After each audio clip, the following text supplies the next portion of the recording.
अध्यक्ष कोण होते? सचिदानंद सिन्हा.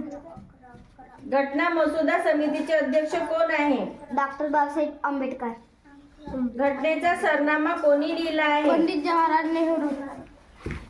भारतीय संविधानामध्ये पहिली घटना दुरुस्ती केव्हा करण्यात आली? 1951 साली करण्यात आली. घटना समितीची एकूण अधिवेशने सांगा. 11. भारतीय राज्यघटनेत घटना दुरुस्ती पद्धत कोणत्या देशाकडून घेण्यात आली? दक्षिण आफ्रिका. घटना समितीची पहिली बैठक कधी झाली? 9 डिसेंबर. 9 डिसेंबर झाले पुढे म्हणायला लागते ना. संविधान कोणी लिहिले? डॉक्टर भीमराव आंबेडकर यांनी लिहिले. संविधान कधी संमत केले? 26 नोव्हेंबर 1949. Very good.